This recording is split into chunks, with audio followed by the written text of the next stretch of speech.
Hey, what's going on, good people? It's your boy James Harris, founder of Mental Heal, author of Man Just Express Himself. Listen, I just want to tell you guys thank you so much for the love that you continue to show me on the movement, the book, and of course now this new YouTube channel. You guys definitely did your thing with liking, sharing, subscribing. Make sure you continue to do that. I definitely appreciate you. I didn't anticipate it to grow as rapidly as it did, but we are here. So, with that being said, I will be introducing a new segment that I'll be interviewing different men throughout the community as well as in different places. And I wanted to do this so you guys can not only just hear my voice and the lessons that I provide for you guys on different knowledge and subject, but I thought it would be an interesting way for other men to tell their story of resilience and their road to their wellness journey. So we're going to be talking in these interviews about mental health, physical health, relationships, substance use recovery, early detection, different societal norms, relationships, athletes and mental health, maybe politics and mental health, and the stressors that's coming from that.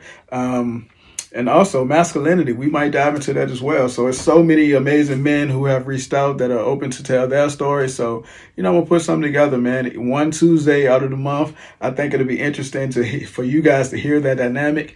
So be willing and open to listen. I hope you guys continue to like, share, and subscribe. Make sure you do that. Make sure you also get the book. Go support. With that being said, the guest that I got coming up is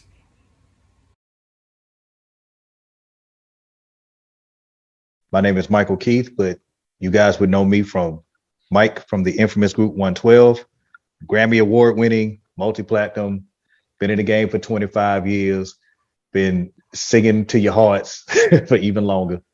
That guy. So yeah, that's me. Man, listen, 25 years is a long time to do anything. I That's mean, right.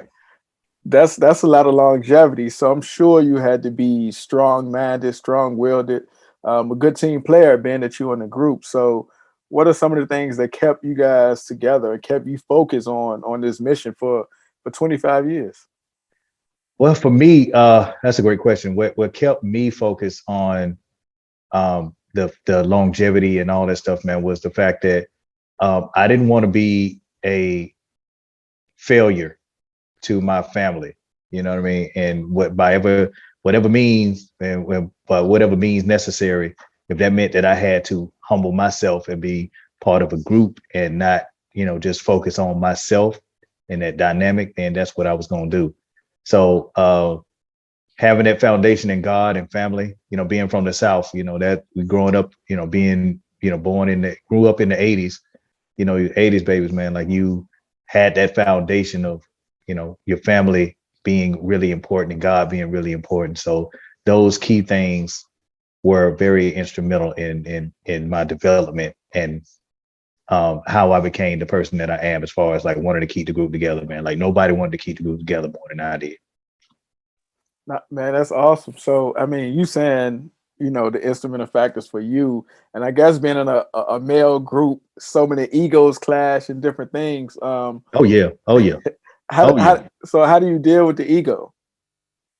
Well, for me, man, like I had to see, because here's the thing, man. I had to have a conversation with myself.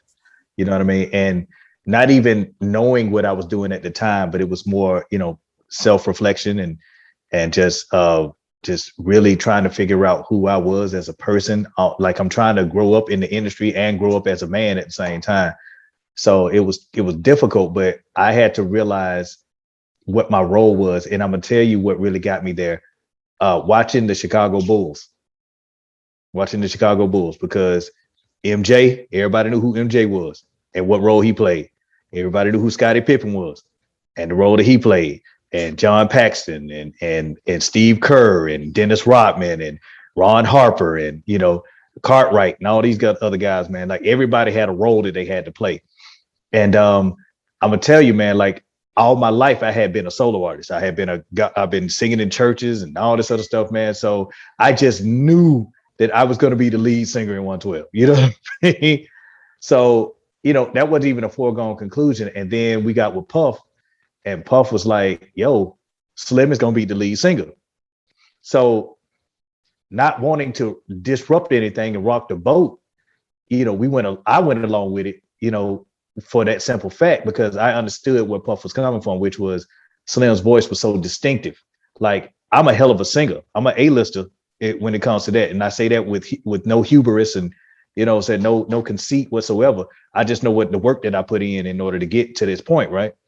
But I know that you've heard my type of voice before. That gospel singing, that preacher, that Casey, you've heard that Gerald Levert, you've heard that kind of voice before. Whereas with Slim, you ain't never heard a dude sing like that before. You know what I'm saying? And Puff wanted us to have a distinct sound and stuff. So once he broke it down to us, and with that mindset that I had about, like I said, the Chicago Bulls and things of that nature, and everybody having a role, it was easier for me to set my ego aside and allow the blessing that God gave us to manifest, because otherwise it would have been a problem, because you had 4 guys, imagine 4 lead singers. Now you're being told that no, there ain't 4 lead singers. It's only one. You know what I mean? So it was difficult, man. It was really hard for us, especially with me, man. Like you could not have told me that I would not have been the lead singer in the group at the time. But when Puff broke it down to us and explained it to us, it made all the sense in the world. We're in the music business. You know what I'm saying? It ain't, if you want to go sing at church, you know what I'm saying? Go sing at some club or some bar somewhere. You know what I mean? If that's what you want to do, is just sing. But if you want to sell records, we need the guy that voice sounds the most distinctive, and that was Slim. So, once, I'm a logic-based person. You know what I'm saying? Once you break it down to me and give me logic and it makes sense to me, more than likely I'm going to agree with you. You know what I mean? As long as it makes sense. And Puff made it make sense to me. So once he told me that, I was like, you know what, bro? I'm in it to sell records. So, multi-platinum albums later and Grammys and Moon Men and all this other later, we made the right choice. No, I mean, that definitely makes sense. And I guess we can credit Puff Genius on that one for making the call. Absolutely. And I guess he got that because he, early on, I guess he did have Casey and, all them guys and working with different artists, and it made sense for him.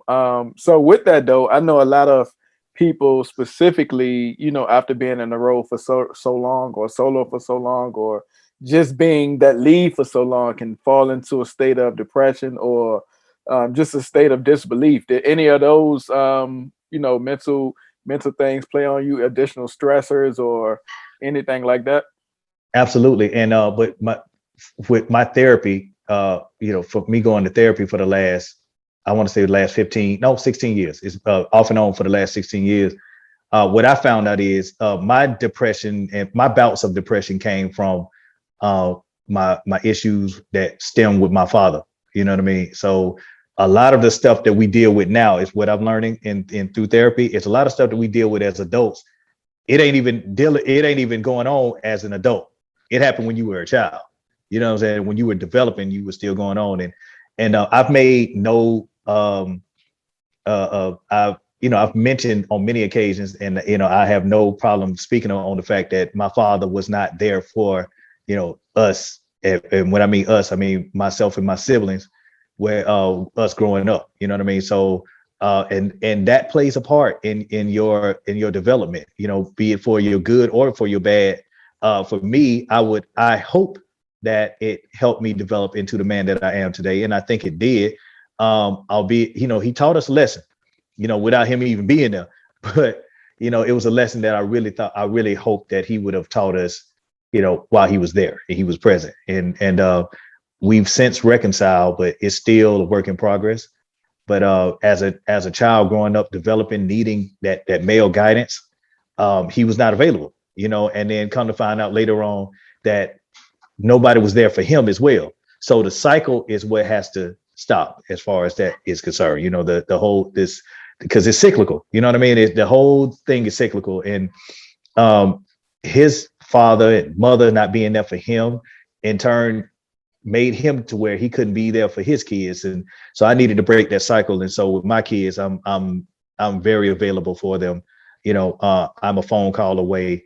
I'm very attentive because I don't want to be what my father was for me. So outside of the music industry, that's where my bouts of depression came. It stemmed from, the lack of my father being there, but also in the music business, not feeling respected. You know what I mean? And the things that we were the things that we were giving, the music industry, and the thing that we were giving Bad Boy, you can fall into a depression. You know what I mean? Because you hear all these stories about how successful we're supposed to be as opposed to how we are. And me being the quote unquote backbone of the group, I put all of that responsibility on my shoulders, and subsequently everybody else did as well.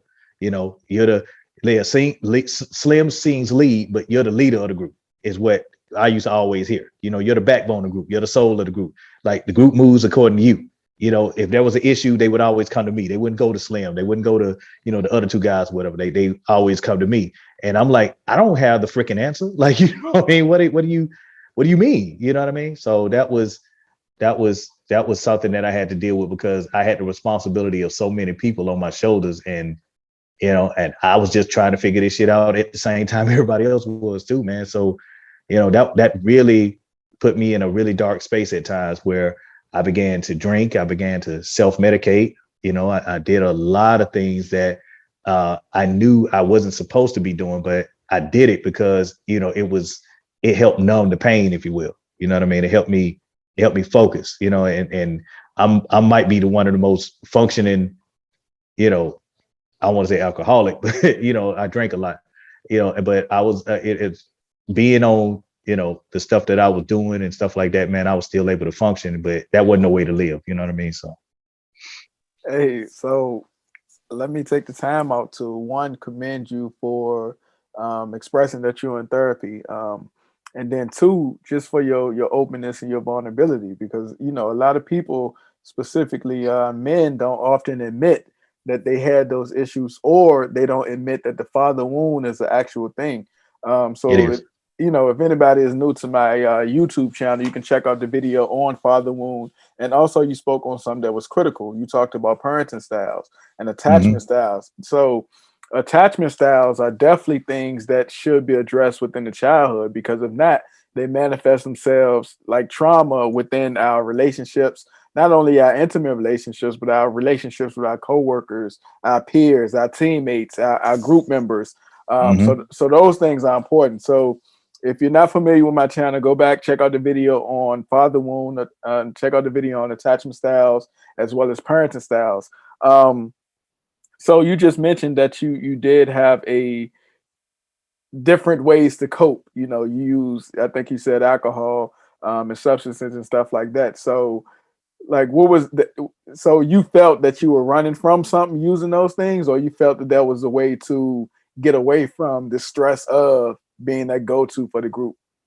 I think it was a little bit of both. I think I was running from, and I was, just trying to escape and trying to cope with a lot of the things that were going on, because all this stuff was happening in real time, so there wasn't a second for me to second guess, my decision process. It just so happened that, I have calculated risk. I took calculated risk, and I did things based on the information that was provided for me at the time. However, after I did it, I was like, whoo, that worked. You know what I mean? And I wasn't sure at all. You know what I mean? Like, I was never really sure about anything until I got like maybe 7 years into the game. That's when I started really understanding that, okay, this is who you are. This is your role that you play. But in the beginning, man, I was winging it. I was winging it the entire time. And the amount of stress that came with, not knowing exactly what you were going to do, and if anybody was going to believe in you, rather, and follow you and stuff, man, that was real stressful. But they, at the same time, they wanted you to, you to be the guy that they could run to for information, for guidance, for your leadership, and all this other stuff, man. It was real stressful, man. So I would say that, yeah, when I drank, and I also, I began taking like painkillers around 97, 98. And that was due to me having really bad back problems. I had what they call a degenerative disc in my lower lumbar. So it started with that.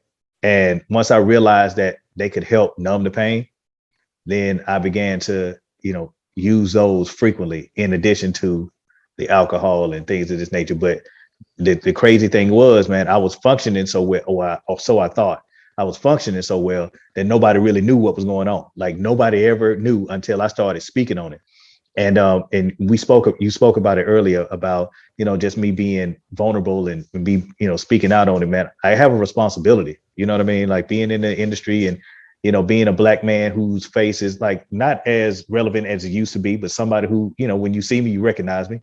Uh, you have a responsibility when you have a platform the way that I do.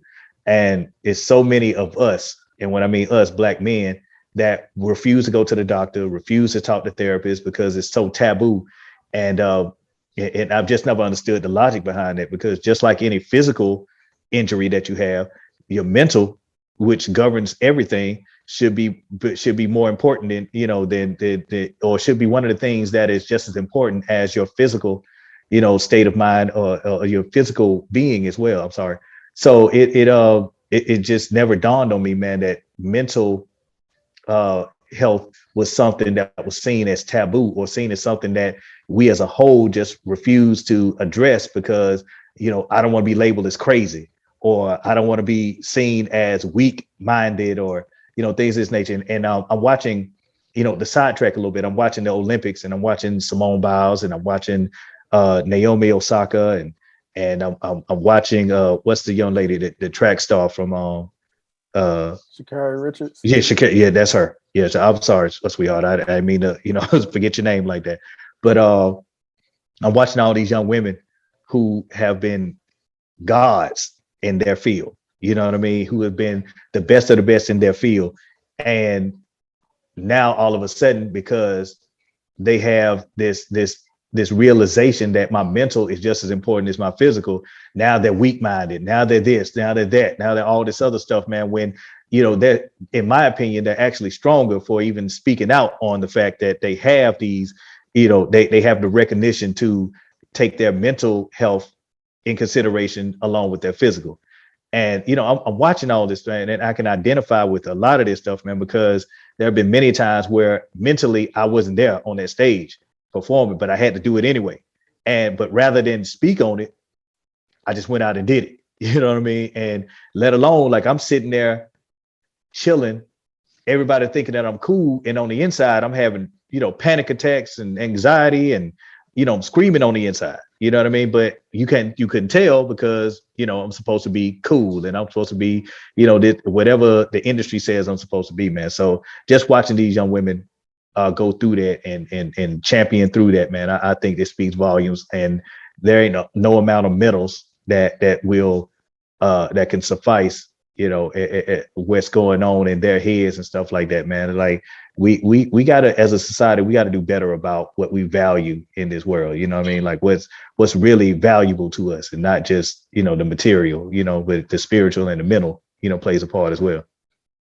Definitely. And I think you brought up an interesting point, especially with explaining your journey, but also bringing recognition to those who are currently competing and placing themselves first. And I think, Mm-hmm. The world we live in, oftentimes, more than likely, like glorify overworked and not advocating for yourself, so Mm-hmm. when they did that, say, hey, I'm gonna just fall back. I know this is the biggest stage in the world, but I want to make sure that I'm whole and I'm healthy. Like, people didn't expect that. A Right. lot of people Right. have boundaries, but a lot of people don't enforce that boundary. So when they did that, of course they was, bashed and so many other things. So I know you say you're in therapy now, but what else do you do to cope with everything that's going on? Being a black man, being a father, being an entertainer, like, it's so many different stressors thrown your way. What are you doing now to cope, not only with the mental, but of course the physical as well? Because I know you guys are still on the road, so you got to be Yeah, sharp.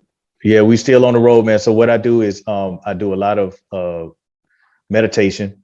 I've really gotten into that, and that's really been helpful as well, man, because I have issues sleeping as well. So the meditation definitely helps with the relaxation. I've been an avid reader, you know what I mean, but I have to make sure I'm careful in what I read prior to me going to sleep, because your brain is all about stimuli. And if I'm reading something that's exciting, or something that stimulates the brain or whatever, then more likely I'm gonna stay up all night, what I'm saying, thinking about what happens in in that book or whatever. So I have to be careful with it, what I watch on television, what I read, and things of that right prior to me going to sleep, because I have a really active brain, and I will be dreaming about what I just read, and it won't get any sleep or whatever. So just being conscious of that stuff. I get massages on the regular, for my back, and so it can substitute the me taking painkillers and things of that nature. Acupuncture, so I do a lot of that stuff as well. But it's really more about taking time to reflect on, the stuff that I normally would not reflect on. Like back in the day, I was like, man, I'm all right, man, I'll be all right. I'll be all right. Because that's the man's mentality. No, don't cry. You know what I'm saying? Suck it up. You know what I'm saying? Don't be a pussy, man. Don't, just speak, don't, just handle it. You're a man, you got to handle it. But God gave us tear ducts for a reason. You feel what I'm saying? Like he gave us those mechanisms within us to cope with your emotions and deal with your emotions and express your emotions. And we just, in our minds and all our, mental, thought that it was, not manly to express yourself emotionally. And, we got to get to a point of that, man. So I've been doing a lot of that. I've been doing a lot of speaking with a lot of people, stand as well. And just opening up. I think opening up has allowed me to heal more than anything else, because I'm holding all this stuff in, you know what I mean? Well, I was holding all this stuff in, man. But now that like I said, I'm going to therapy, and what I've learned about me is I have a ton of trust issues, even within myself. And, and aside from others, it's just myself that, that I have to work on, man. And all of these issues that I have, I don't, I have an issue speaking on them. So anytime that I have an opportunity to speak on said issues, I do. If I find somebody that is of like mind, that, and their story sounds similar, I'll sit and I'll converse with them. And hopefully the things that I said will give them courage to go see a therapist, to go speak to the person that they need to speak to in order to heal from whatever situation they're going through and stuff like that. So, that's my job. And, I don't push my energy on to anybody. If they're receptive, then, I'll open up. But, I'm not one for pushing, but whenever I'm called to do something, more than likely I will do it. No, that's dope. I'm glad you were able to recognize that you can only ingest certain things before you go to bed too, because a lot of people don't even get that recognition. So they'll probably watch TV, scroll social media, read a book or something, and then all night be having these anxious thoughts and our mind racing, so they didn't get a full night's rest. So that's awesome that you were aware of that. You also just said too that you speak with a lot of people. You've been an example and things like that. So I guess now, I guess my answer would be it's probably a 10-year-old male or young lady sitting at the table now writing a rhyme or writing a poem or something like that. Any advice that you would give to them if they were to make it to that next level? Yeah, I would say that make sure that your foundation, meaning the people that are there for you, is really there for you, and you have a strong foundation built on making sure that they are safeguarding you, your mental, your physical, and your spiritual. You know what I mean? So, if you got a spiritual advisor, have them along as well. If you have somebody that's there to help, with nutrition and working out and things of that nature, make sure they're there as well. And somebody's there to help you with your mental. You may not be a therapist, maybe, your mentor or advisor or somebody like that, because this industry can be very overwhelming.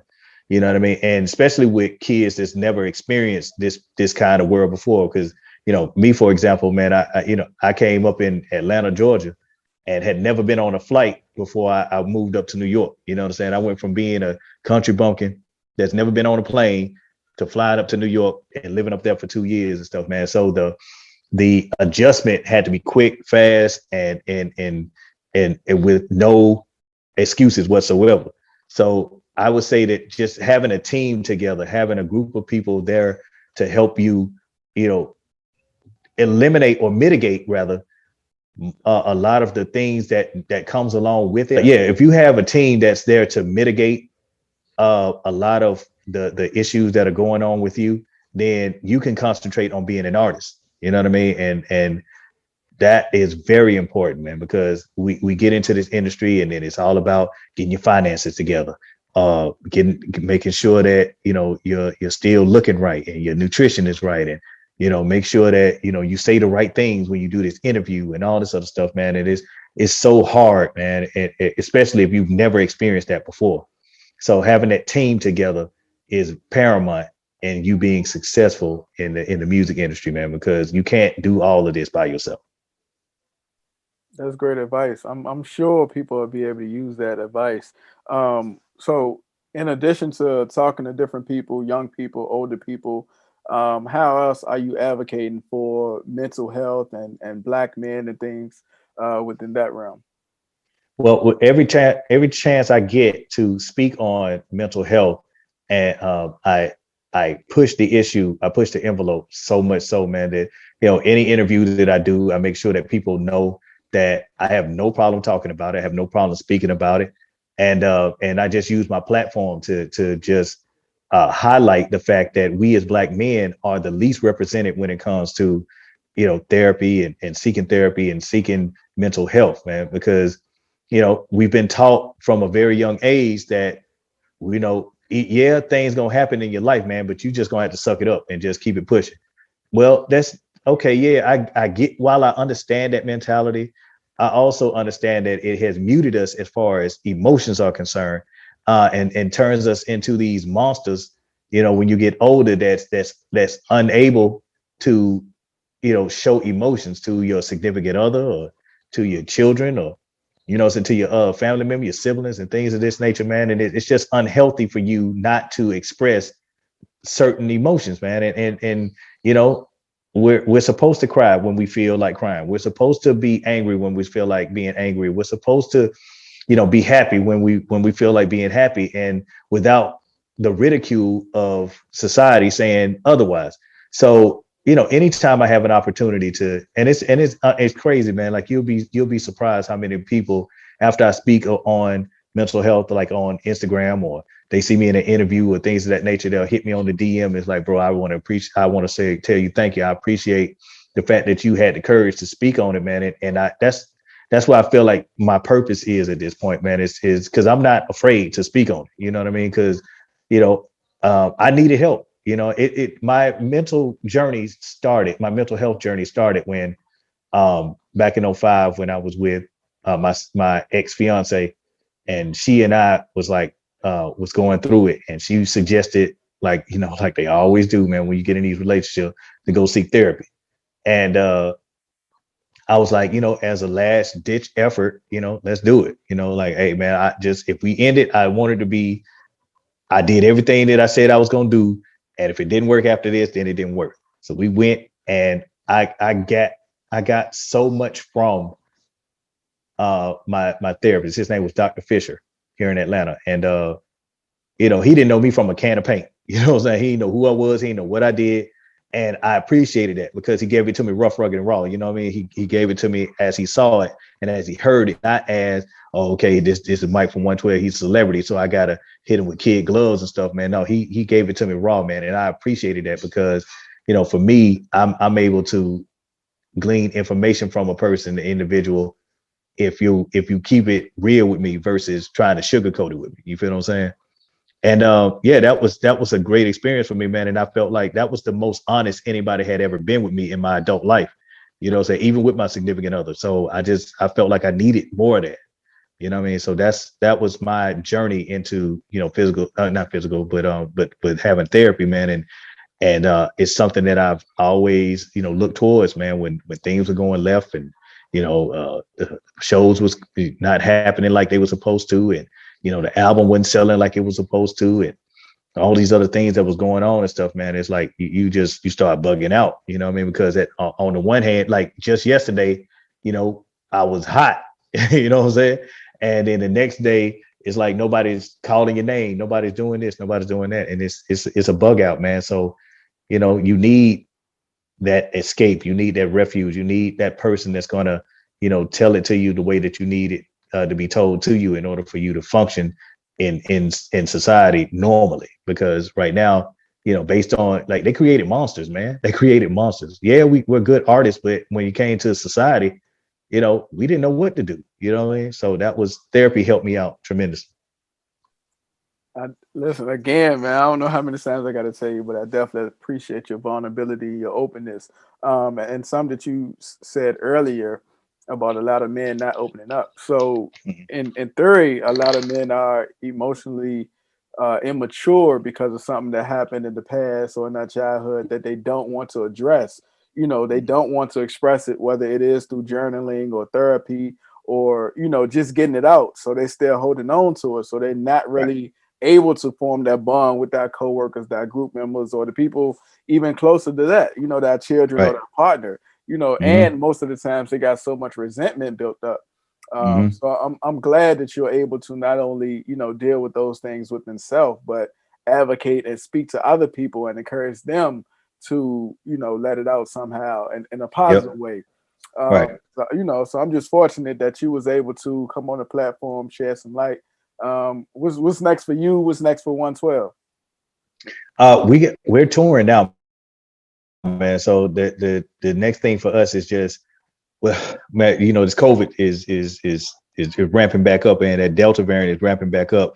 And although people were still working in 2020, the music industry and touring and all the things that we make money off of, man, like that just completely stopped, man. So I'm just hoping that, people do the necessary things. If you don't want to get vaccinated, that's fine, but wear a mask, what I'm saying, at the very least, so we can, try to curb this pandemic as much as we possibly can. Otherwise, the industry is going to stop again, and we're not going to perform like how we're accustomed to doing, man. So I would encourage everybody to just be as precautious as you possibly can, whatever that means to you. If it means taking a vaccine, because I took the shot, I actually, got the vaccine. And so did everybody else in the group as well. And then the management and road manager, DJ, everybody just went ahead and got it. Because it was important for us to continue touring and things of this nature, man. So, and we wanted to be safe as well, because I actually caught COVID last year. You know what I'm saying? And it wasn't good at all. And 3 weeks, that was like 3 of the worst weeks of my life, bro. But so I vowed, like, I wasn't gonna go through that again. So whatever it took for me to not deal with that again, then that's what I was gonna do. So, when the vaccine became available, I was one of the first ones to get in line. But I'm also somebody that says, look, I'm not judging, whether you take it or whether you don't take it. I'm not here to judge. All I'm saying is being safe. You know what I'm saying? Make sure that you're safe and you're doing the things that you can do to protect you and yours, because I have a lot of people that had underlying conditions as well, like diabetes, lupus. A lot of people that my family members had that stuff, man. And I just encourage them to go ahead and get the vaccine so they can, because this COVID was something else, man, and this Delta variant is even worse. But yeah, uh, variant be aside, we'll be touring, for the rest of the year and into 2022 as well. So that's why our main focus is. We want to do another album, but we want to make sure that we're able to uh, promote it efficiently. You know what I mean? Like, because we put out an EP last year and we weren't able to tour it, and we weren't able to, get it out there to the masses like we wanted to. And it was a great EP. And you should definitely go get it, 112forever.com. And so you could, hear for yourself. But it was a great EP.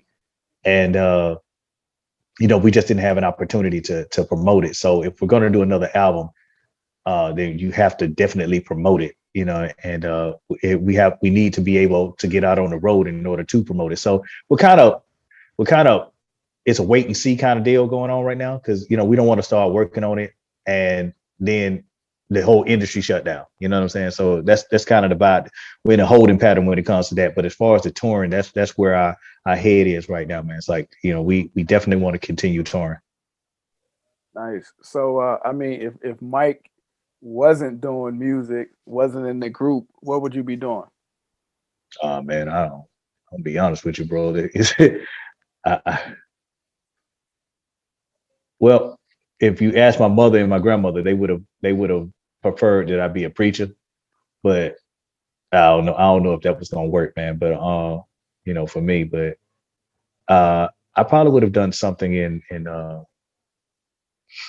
I think real estate. things of that nature. You know what I'm saying? I really enjoy construction, things of this nature, working with my hands and things of that nature, man. So I probably would have done something in that world.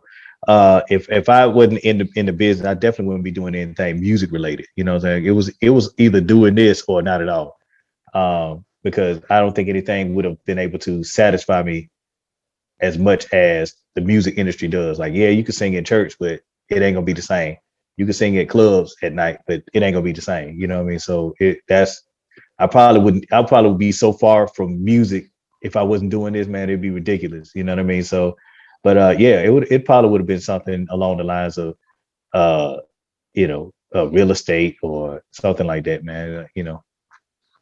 Yeah, my last question. I don't think it's a union or probably a place that you guys go for financial literacy education or mental health advocacy or physical health advocacy or family bonding and stuff like that. It could be or I'm not sure, but if it's not, do you think it should be, being that so many entertainers come in at an early age so they don't get that proper guidance, or they come from you know uh, probably an urban environment or a poverty environment to where they didn't have the money that they're seeing now, the people loving them, embracing them, probably, which they didn't probably have. Some people Mm-hmm. look for family, Mm-hmm. friends, so they can be susceptible to certain things if they weren't accustomed to certain things. So, do you think the industry should have those things if they didn't have it? Financial literacy, mental health.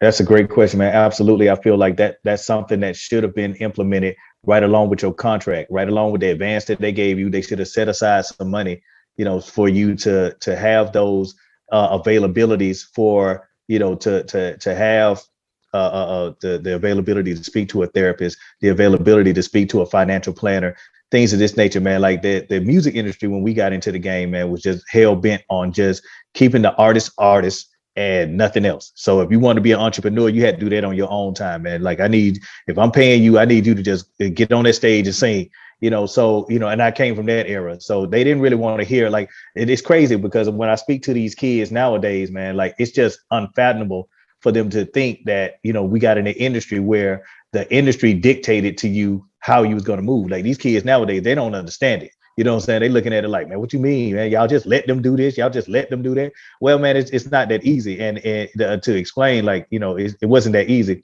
And if you were growing up in the 90s and you came out in 96, you would have done this, and you want to be in the music industry, you would have done the same thing that we did in order to be successful, or you would not have been successful.